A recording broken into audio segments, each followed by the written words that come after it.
Okay, this is Colleen Low, and welcome to my first episode ever of my podcast called You Matter, because you do matter. And I am so honored and excited for you to hear from my guests today, because they are the people who I wanted to have on my first episode, because I love them so much and they're so amazing, and they're going to make a huge impact on your life if you listen to what they have to say and incorporate what they have to say into your life. So I'm introducing you to Thach Nguyen. Give it up to Thach Nguyen! Stephanie Owens. Hey, everybody. And Marc Erickson. Hey! So, you guys are here today in Southern California visiting. Yes, we are. Yep. And you three started the Springboard to Wealth group. Yep. Can you guys tell me, Thach, I'll start with you. Yep. What is Springboard to Wealth and why is it important? Springboard to Wealth started because I was talking to Stephanie one day, and she says, how come you don't have a coaching program teaching people how to invest in real estate? And then I said, because I like to use myself as an example. Just go out there and just be an example. And I'm not inspired on creating structures and systems on how to coach people. Yeah, it's a lot of work. And then Stephanie says, well, why don't I will help you create the structure so we can create a program how to coach people, and you can share all your experience around that. And I said, that sounds great. So as we started creating the program, then we realized that people, on top of needing to learn tactic and strategy how to invest in real estate, they need mindset. 100%. And so I said to Stephanie, well, you should be part of Springboard because you can help me teach mindset. Yeah. Because I only can do so much. And then as we started collaborating on, she's going to help me teach mindset. I'm going to talk a lot about the tactic and strategy. But then also, you know, I'm so busy on all the different real estate ventures that I said, you know what, Steph, I'm not sure if it's ready yet. And then we met Marc. And Marc's background working with builders and developers and investor, and he also knows tactic and strategy, and so it was a perfect harmony then. That he's gonna help teach tactic with me, and then she's gonna help teach mindset with me. That way, it help open up my bandwidth, and so that's how Springboard came to life. About a year ago? Almost a year ago. Almost, not quite. Yeah, almost. Yes. Yeah, and then you can inspire more people. Then we can inspire more people because I can't do it all by myself. Right. And then, Thach, tell me something. Did you grow up did your parents give you millions of dollars to invest in real estate, and that's how you got this amazing real estate portfolio? Is that your background? No, my background, you guys, is my family. We grew up in Vietnam, and when I was 5 years old, my dad worked for the U.S. military, and that's when the U.S. military said that we're gonna pull out of Vietnam, and we evacuated Vietnam, and you should come with us. So after a whole day of panicking and lost chaos, we flew out on the last plane, and what's crazy is our first shelter we lived in as Camp Pennington, which is right down the street from here. No way. In California. So we landed here, and it's funny because when I was checking out my car rental, the guy said, "Is your name blank blank Nguyen?" I was like, "No," but those are probably all my relatives because there's a lot of Nguyen in Southern California, and I had to educate the guy. The reason why there's so many Nguyen's because when the refugee evacuated Vietnam. They landed in Camp Pennington. That's why Southern California has so many Vietnamese people, because they all started here. And then our family was the first 500 family that left Camp Pennington and went to Seattle, Washington. And so we started from zero and lived in a homeless shelter, and I started from the bottom and I worked my way up to where I'm at today. So nothing was given to me for free. Nothing. Do you have 10 properties or? I have over 150 property, and my goal is to get to 1,000 property in the next 10 years.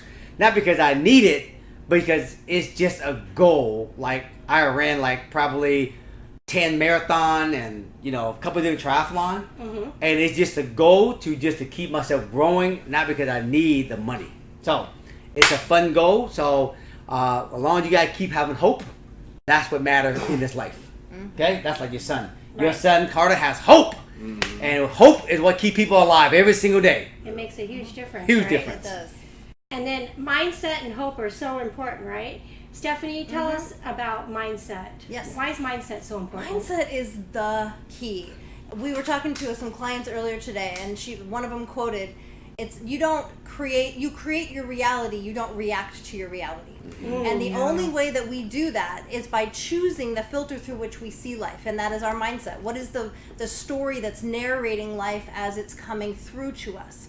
And when we can then choose what to focus on and then decide what life means. Yeah. And when we can choose a more empowered story about what life means, we can live a more empowered life.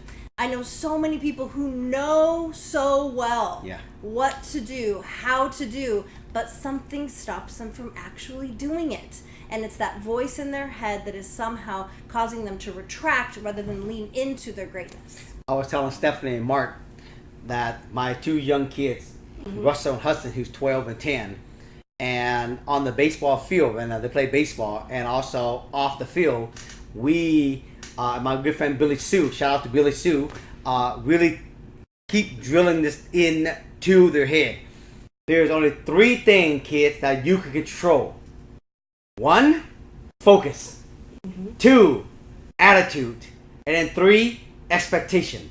If you can control those 3 things, you almost control your outcome. And what I love about what you're teaching Carter is controlling his focus. What he should focus on? Yeah. By being an example, expectation, and the attitude. And Carter right now is a proven example of someone who's controlling focus, attitude, expectation, and that's why I believe why he is right now still surviving, because he's controlling his reality. Yeah. Not reacting to his reality. Yeah, that's right. Yeah. Yeah, it makes Powerful. a difference. It makes a difference. Powerful. Yeah, Mark, tell me, how did you get the mindset to align with these people, and how important is mindset to you?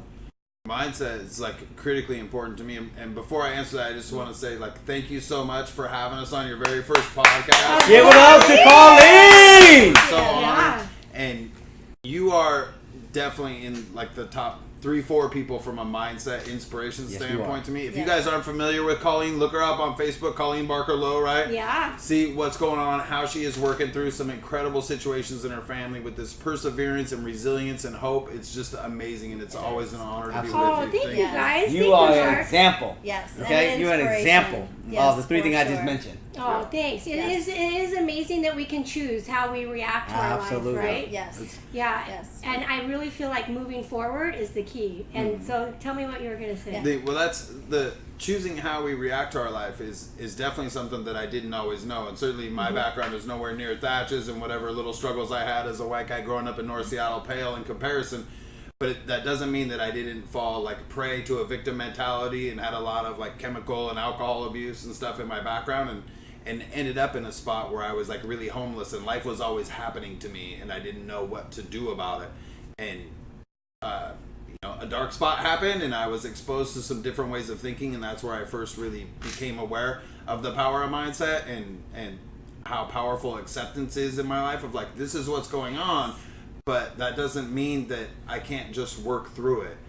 And when we connected, with the first time I saw Thach in person was at his November event a couple years ago, and when we connected, just the alignment was there around that mindset, around these spiritual principles, and why our business made so much sense is because we're really aligned around what I call conscious capitalism, this fundamental belief that to do good business, you have to do good in your business. And the stuff that we do, from giving back to charity to all our events, and coming from contribution and teaching people these mindset skills to help them with whatever adversity life is throwing at them. Regardless of how strong our mind is, life still happens. We get to choose how we deal with it and how we respond to it, and that has made a 180-degree difference for me in my life. So it's awesome to get to learn with these guys every day and get connected to people like you. Isn't that amazing? Well said. Mark, do you mind sharing maybe the biggest obstacle you've overcome and how that's impacted your life?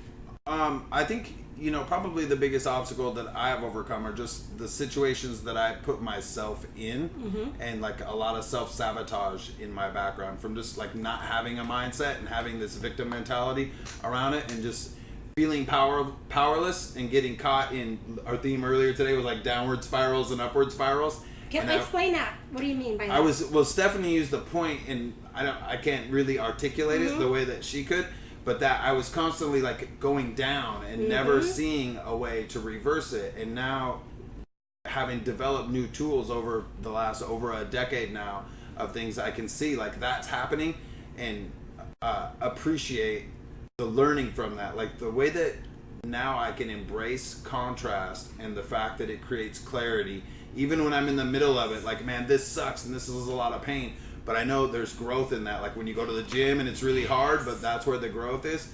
That reframe of contrast to appreciate the lessons and the freedom that's on the other side of it has been probably the single biggest thing for me. Contrast create clarity. You need contrast so that you can have better solution. Right? You have to go through contrast to actually find more clarity so you have a more balanced life. So it's part of the journey, folks. Well, this reminds me a little bit of something you and I were talking about, Colleen, before we started talking today, about how contrast or failure or setback or obstacle, we deem those as something that demonstrates that we're not on the right path, and then we stop and then get hard on ourselves and retreat backwards instead of failing forward. It's okay. Like, failure is a beautiful experience. It is so powerful and is not a defeat. It's just a reset. It's able to create more clarity, to better understand. Now I know some way that I don't want to do it. Right. And from there I can hone in tighter and tighter. Obstacles are part of life. And I love what you were saying at one of the recent speaking engagements we had, which is if you aren't running into obstacles, you're playing too small. That's right. Because you're in your comfort zone. If you're not running into anything uncomfortable, then you're playing in a really, really safe space and not living up to your potential. Yeah, most people, what I notice, we can't identify what we want, but we can definitely identify what we don't like in our life. Yeah. Okay? So when we coach people, sometimes we go to, what do you want? I don't know what I want. I don't know what I want. Then we'll go, well, great. Tell me what you don't like in your life. I don't want right? that. I don't want that. So as you are moving forward in life, folks, just remember, every time you have breakdown and setbacks and hurdles, contrast, just know that through those process, you're seeking new, better things that you want in your life. So embrace the breakdown. Yes. Embrace the setbacks. Yes. That is where you find clarity on what makes your life better. Yes. Okay? Yeah, and what's interesting is I call them opportunities to grow now. Yeah. And I think that as we look at challenges as opportunities to grow, and what can I learn from this, it makes a huge difference. And I do think that I've learned this from all of you, is that appreciation is really important to, if you're experiencing things that you don't like in your life and you don't appreciate, the way you can raise your vibrational energy is through appreciation, meditation, and giving service. I like to give service, and that helps me feel better. Talk to me about meditation and appreciation and how those can help raise our vibrational energy, so we're not spiraling down, but we're spiraling up. That's right. Yep. So first of all, there is a very small distinction between appreciation and gratitude. I used to do gratitude. Me too. We all used to do gratitude. That's how I met you. Right? But gratitude, folks, is different from appreciation. Yeah. Gratitude is basically the past. It's like driving a car, looking in the rear mirror. I am so grateful that I just went through a hard divorce. I'm grateful that it's over with. The problem, you're still looking in the rear mirror and you're still focusing on the past. Appreciation is in the now. You call it a verb, right? Yes, Tell me more about sure. that. So when we say I'm grateful for, like that says it puts us in the past and it accesses a completely different part of the brain. That's right. But when we say I appreciate, that is a verb. It puts us in the present That's right. and allows for us to more carefully focus and connect to what we appreciate. That's right. And it's that emotion that really that is the difference that makes the difference. That's right.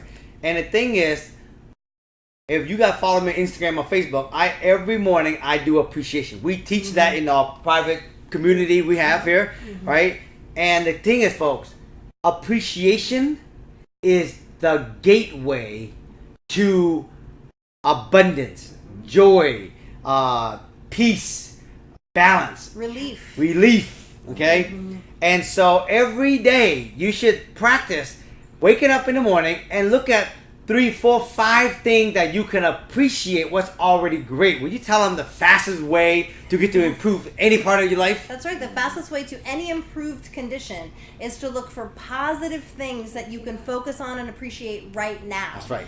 And it's so easy. I can hear some of you saying, but I don't appreciate my job, but I don't appreciate my bank account, but I don't appreciate this relationship, I don't appreciate whatever the things are that you're not appreciating. Right. Don't start there. That's right. Don't start by trying to force yourself to appreciate something that you're not actively feeling it for. This is not about conning yourself into that. It's about choosing a focus about what is easiest to appreciate.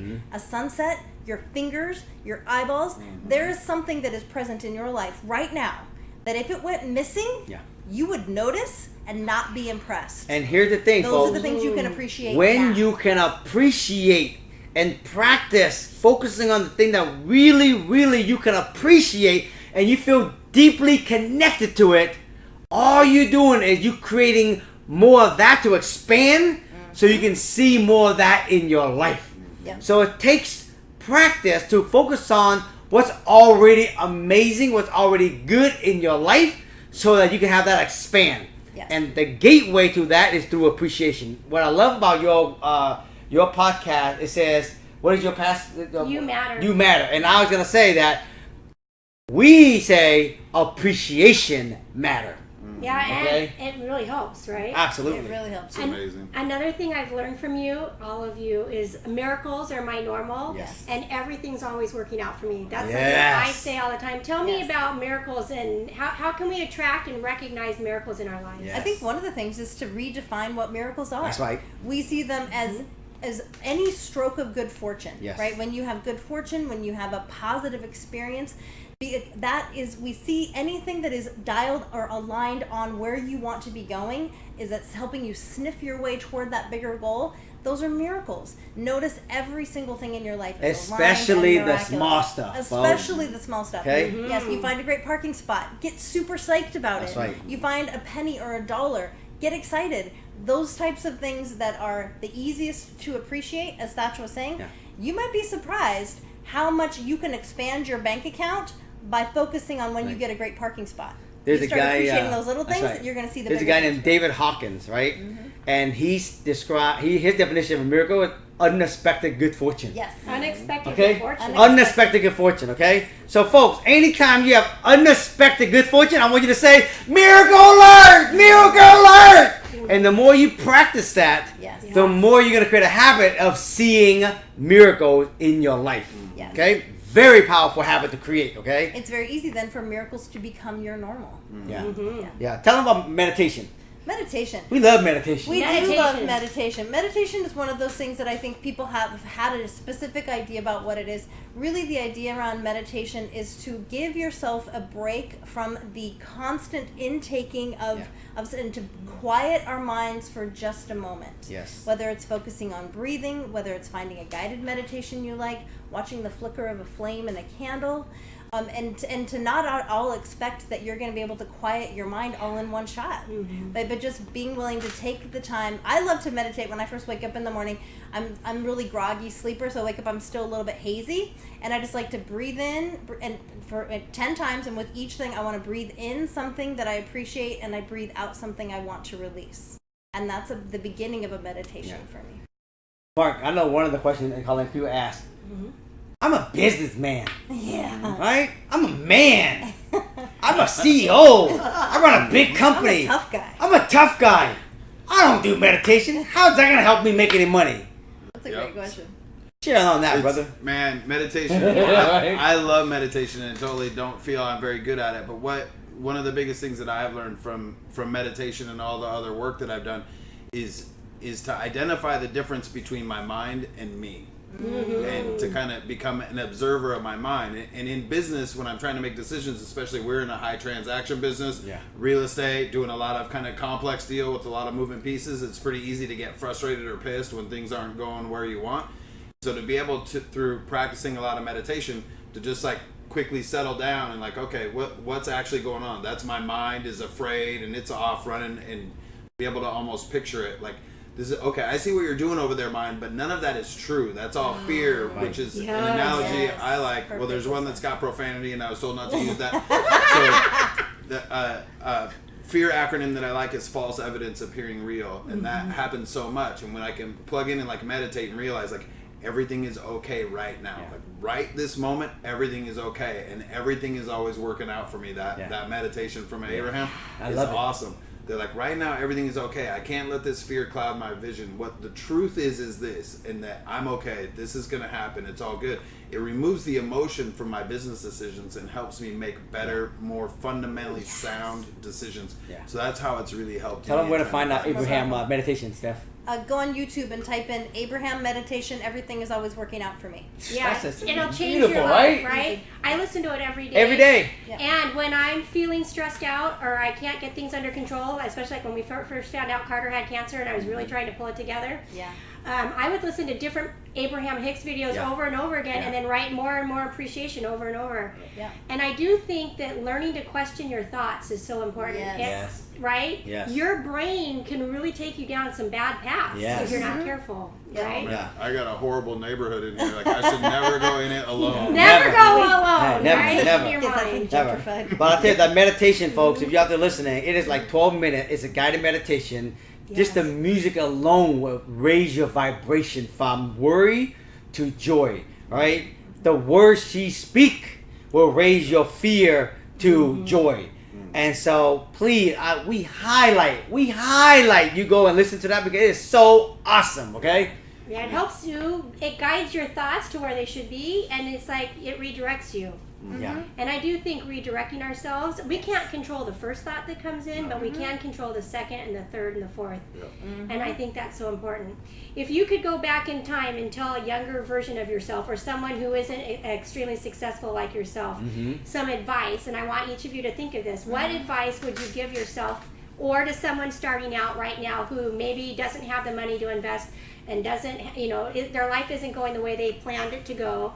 What advice would you either give yourself when you were younger that you wish you would have known, or what advice would you give to somebody who's just starting out and wants to live the life of their dreams, but it seems unrealistic to them? It's funny that you asked me because, I don't know, in the last couple weeks, I've probably been hit up about maybe 20 people, and they're all under 21 years old lately. Oh, really? They all ask me the same question. So I'm going to say this for everybody out there, okay? I don't care if you're 21 years old or you're 49 years old. Number one, you gotta be very clear on what do you want. And how do you know what you want? By looking at what you don't want, looking at what you are sick and tired of, being sick and tired of in your life. That's what's gonna help you figure out what you want. Because when you figure out what you really, really want, that really inspire you, okay, then you're gonna have hope. You're going to have inspiration and you want to get up and you want to go. But you got to take the time to figure out what you want. And the best way to do it, sometimes you got to sit and really sit to see what is it that you are sick and tired of being sick and tired of in your life. Once you know what you want, folks, then you're going to take a lot of action, okay? And that's going to come naturally. We don't have to tell you. Action is going to take its place. But the second thing I want to tell you, after you get clear on what you want is, you got to spend time going out there and do personal development.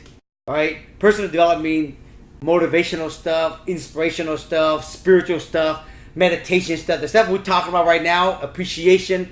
You got to spend time doing that because that's the beingness side of it.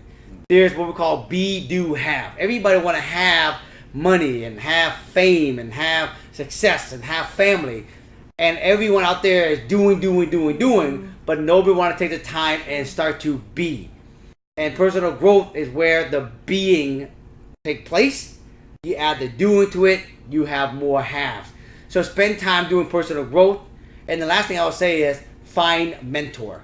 If you can't afford a one-on-one mentor, You can read about mentor. You can now everything's social media. You can follow them on social media. Yeah. But find a mentor that will keep you inspired, so you can chase after your goals and dreams. So you can keep striving to learn more personal growth, and then you will start to get more results. And then later on, when you have more money, then you can have somebody personally coach you, more of a mentorship. But I would say start with that for now. That's for me. How about you? I love it. I was thinking about your question, Colleen, from like the thing I'm so glad that I know now, that I see I could have saved myself a lot of strain had I found it sooner. But I always think like we find the thing we're meant to find in the time we're meant to find it. So I wish I can see how I would have really benefited by knowing earlier that this is an emotion journey, not an action journey. That's true. Amen to that one. I say that as like I'm a head person. I'm a logic driven. I'm making things make sense in my mind.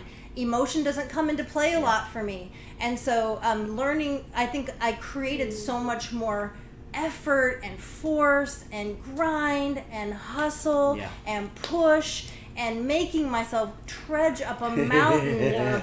Stop the grind, get aligned. Stop the grind and get aligned. And I thought it was virtuous. I thought I was really doing it right. I thought I was tough and capable, and that was part of being a high performance person and really being a high achiever and a bit of somebody who just kind of wanted to really be the best.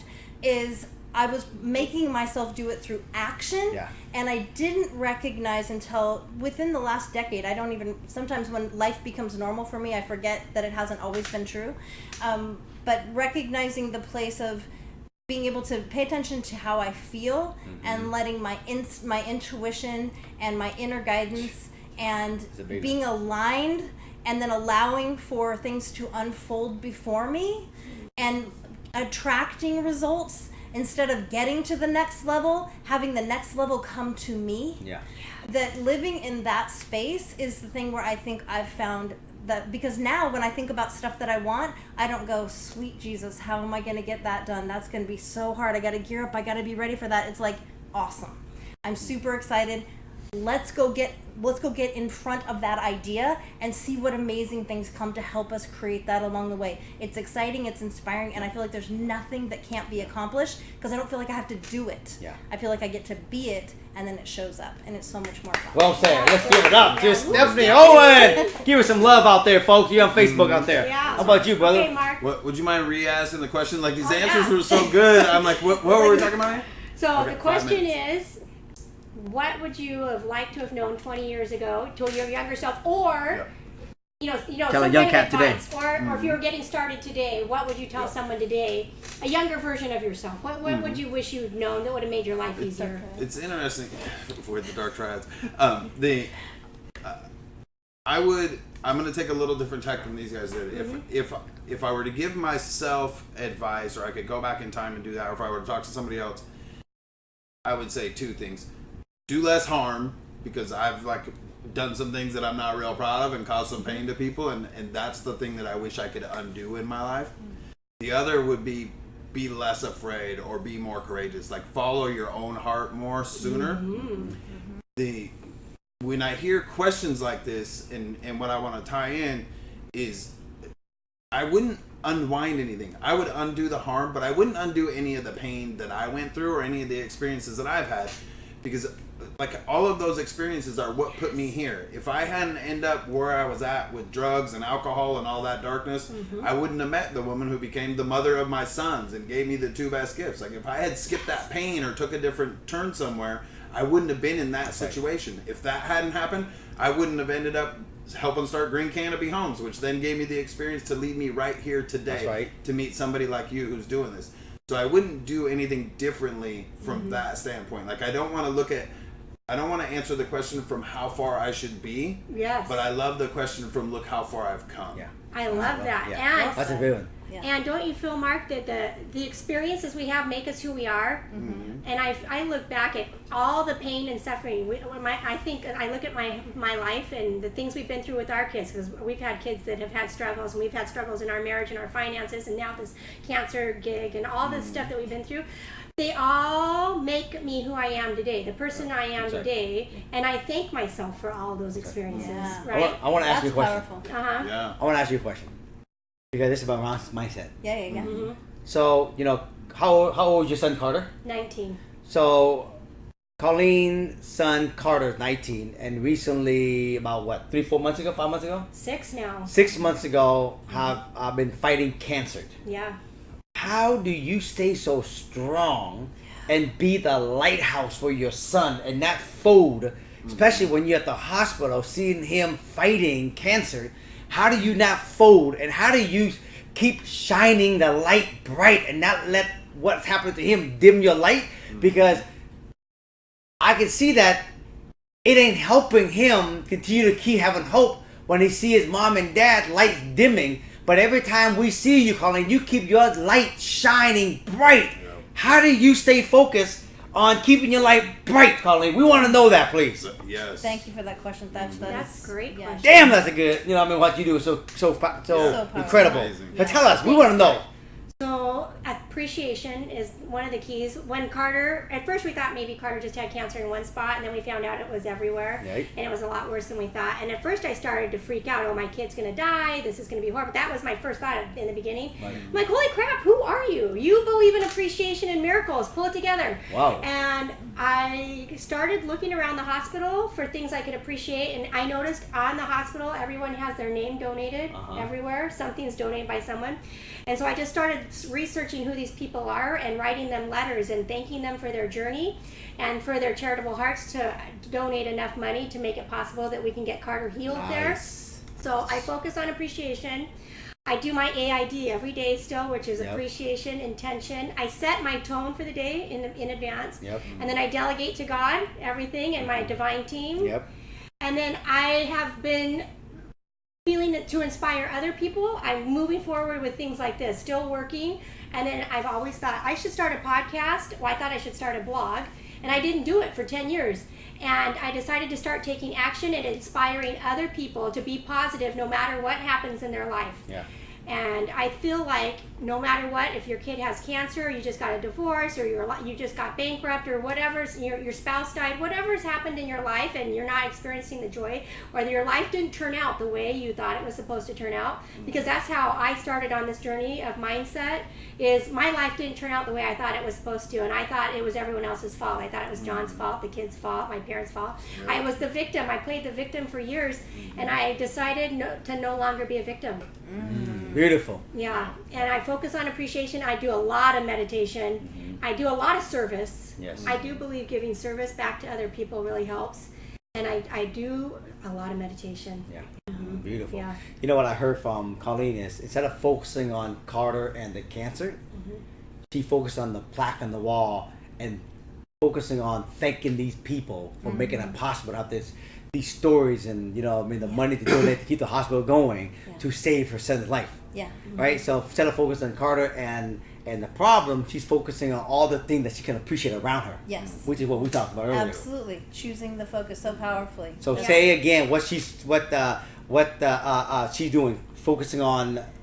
She's focusing, so by choosing the focus on what she wants, she's gaining more of that. Right. That's the idea of if you want anything to change, we focus on any positive aspect of something that we want to see more of happen in our life. Right. That's the fastest path. But what did Jen say today again? Oh, she said, we create our reality, we don't react to our reality. And that is a pure example of this lady right here, folks. Yes. She is choosing to focus on the reality that is more empowering to her versus the reality of Carter and the cancer. Yeah, Yes. true.